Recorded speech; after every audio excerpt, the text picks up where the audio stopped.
Tenemos la definición de ecuaciones diferenciales lineales, ¿ok? Que establece que si una ecuación diferencial tiene esta forma y cumple las dos características, las cuales definimos en la sección 2.1 sobre definiciones básicas y conceptos, entonces decimos que es una ecuación diferencial lineal. Ahora bien, tenéis que recordar cuáles son esas dos características que dice Iverson. ¿Cuáles son las dos características que debe cumplir una ecuación diferencial como esta para que dicha ecuación sea lineal? Debe seguir un orden, muy bien. ¿Y qué dice Yuriana? Conviene, Yuriana, ¿qué dice? ¿Cuáles son esas dos características que debe cumplir la ecuación diferencial que tenemos acá denotada para que podamos afirmar que es una ecuación diferencial lineal? Observa, ese silencio es al que yo siempre he hecho referencia, ¿no? Si dejamos la teoría aquí copiada, y está muy bonita en el libro también, es aquí en nuestra mente, tenés que hacerte de ese conocimiento, ¿okay? Que dicho conocimiento sea vuestro, hacerse de él, dominarlo.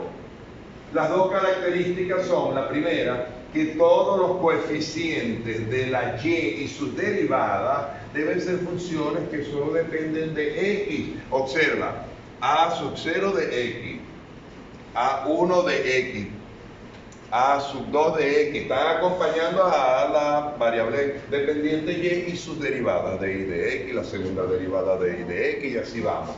Esa es la primera condición, que todos los coeficientes sean funciones que solo dependan de la x. ¿Ok? Estamos hablando de las funciones, las a.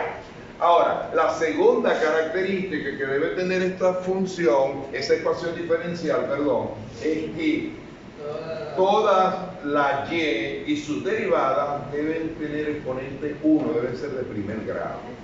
¿Ok? Si esta ecuación cumple con esas dos características, entonces decimos que es una ecuación diferencial lineal.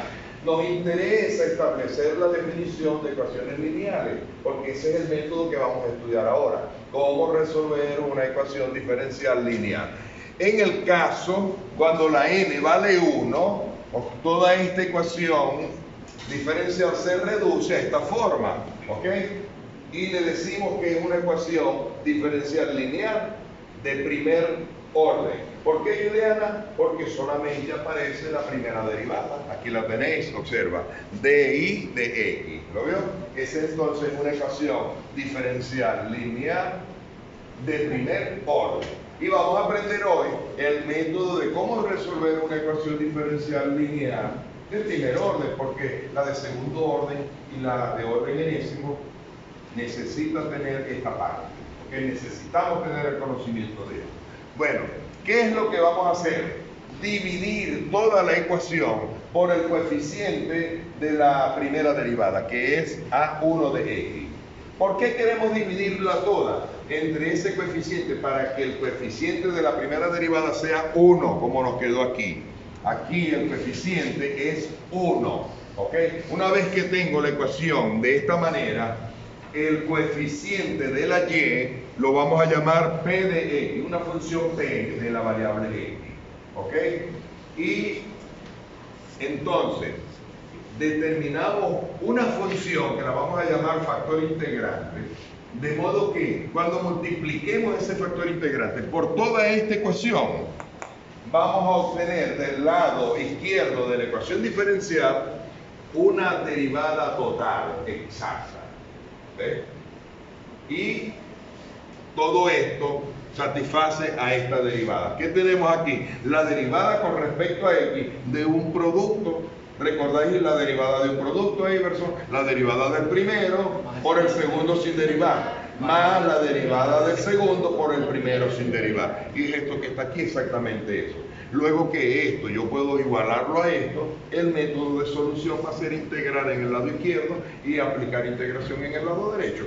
En el lado izquierdo, la integral, ¿qué es lo que va a hacer? Eliminar la diferencial. Nos va a quedar esta parte.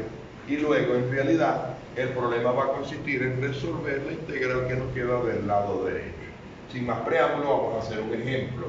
¿Okay? Y para determinar el factor integrante del cual estamos hablando acá y que lo denotamos como mu de x, sencillamente tenemos aquí la fórmula. El factor integrante no es más que e, el número e, elevado a la integral de p de x. ¿Okay? Vamos a hacer un ejemplo para que sea más explícito.